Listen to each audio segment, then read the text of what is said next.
Hey toy fans, Scott ToyGuru Neitlich here. Today on the Spectra Creative channel, I'm going to talk about something that comes up as very frustrating for collectors that I do know some about, but I'm not the world's biggest expert.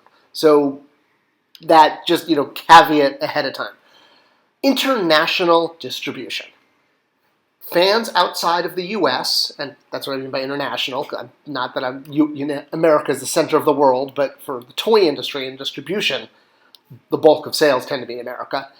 And for people outside of the U.S., internationally, there is, for collectors, a lot of frustration about not being able to get product, especially when that product is exclusive to a retailer that's maybe U.S. only, or doesn't have doors, meaning stores in their country, or even in their town or area.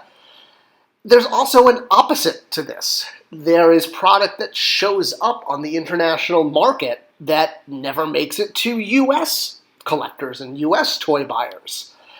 And a lot of this is very confusing, especially because, I guess for the most part, toy companies and retailers don't really address this issue or speak publicly about it. Not that it's a hidden thing, it's just sort of a very small part of the market. And, when toys show up in Europe or Canada, but they never make it to the United States, for a toy company, this isn't really a PR disaster. A PR disaster for a toy company is when there's a safety issue and, something is actually physically wrong with the toy. Things that we find, like the unavailability of a product, whether it be only international or only US, is something we as collectors find really frustrating. But from a toy company's standpoint, product is product. They just want to sell it. And if it winds up in a different market, that's kind of what it's about. So let's talk a little bit about international. So a good framework for this is that for the most part, and again, this isn't like a hard rule because there's always exceptions, but a lot of markets are about 2 years behind. Meaning, if you're looking at markets in Europe, for example, I don't mean they're 2 years behind, like they're like they have no idea what's happening in the world today. I mean that especially things like entertainment, not movies, but more TV shows. And I know streaming is kind of catching up with this, but for the most part, entertainment tends to lag 1 to 2 years in international territories. A lot of entertainment that premieres in the US, and this was especially true in the 80s and 90s. Again, it's caught up a little bit today.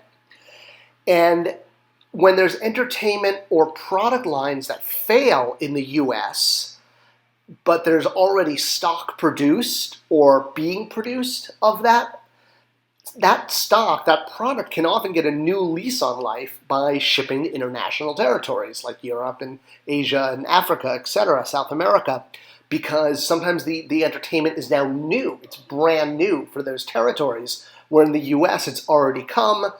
It hasn't, hit retail expectations, but product's already been produced. Again, the easy answer for a lot of manufacturers, and this isn't just for the toy industry, I'm just using the toy industry as an example.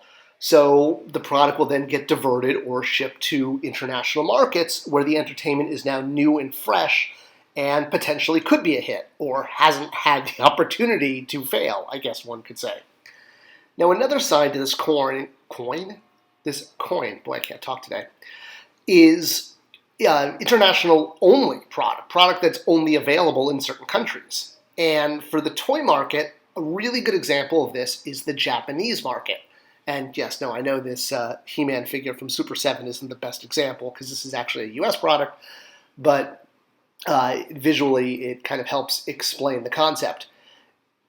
Japan has a lot of exclusive product. They're actually, the Japanese territory is usually carved out of most licensing deals, meaning someone who has a master toy license to make a product line usually can't ship to Japan because Japan has its own sort of toy, not industry, it does have its own toy industry, but it's considered its own territory. It's usually not included in most main master license agreements. So, perfect example, this Spider-Man toy is only available in Japan, versus you could get sort of an equivalent figure, more or less, in the US, made by Hasbro, under the Marvel Legends banner or brand. So for US fans, for fans in America, we're just as frustrated as European fans who can't get American product. Here in America, we can't get Japanese product. And there can be some really cool toys in Japan that we either have to pay a huge amount of money for, like an import fee, or just can't even get, period. Or, maybe have to, wait till a friend goes to Tokyo and sends it back to us.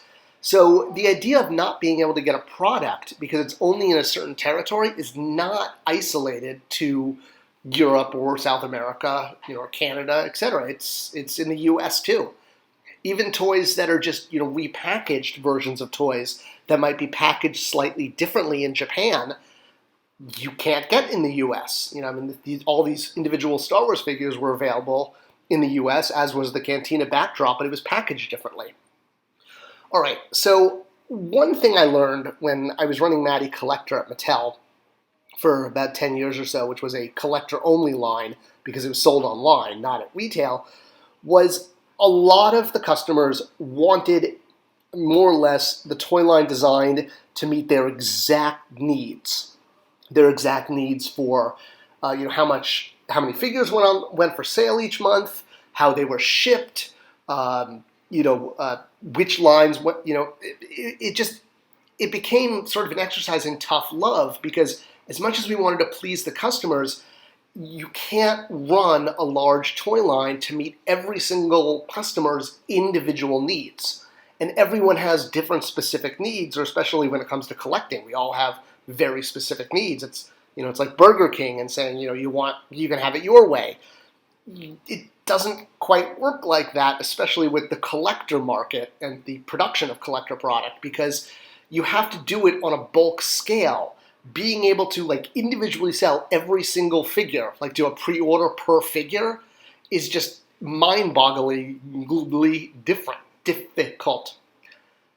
All right, so another issue with Europe versus US is the retailers.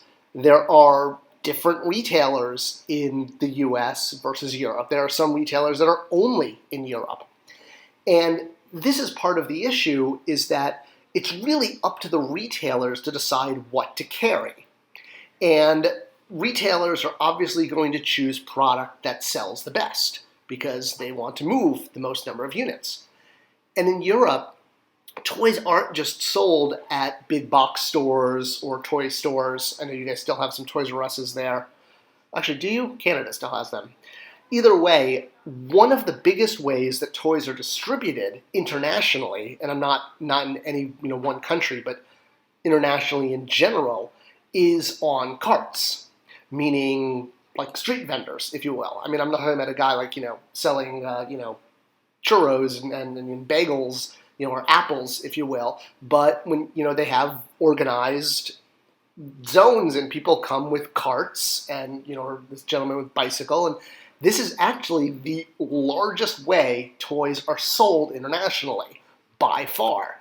And so a gentleman like this, how is he going to carry Marvel Legends or Black Series or something? And again, going back to the actual toy stores in Europe, the best-selling toys by far in Europe are Playmobil and Lego.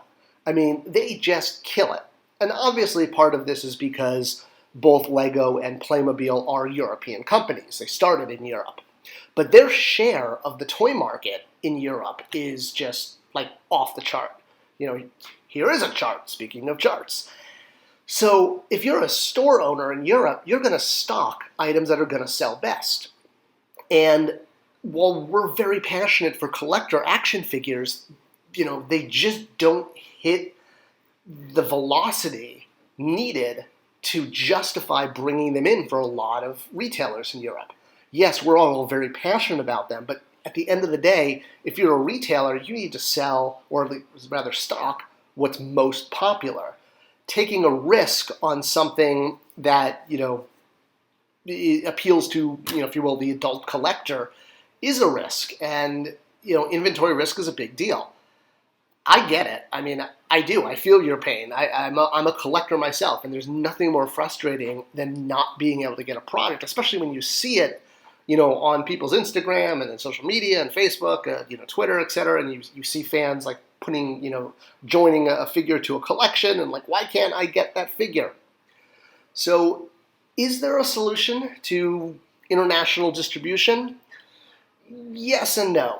It really, at the end of the day, it's in the hands of the retailers, as I mentioned, and they're going to order what's most popular.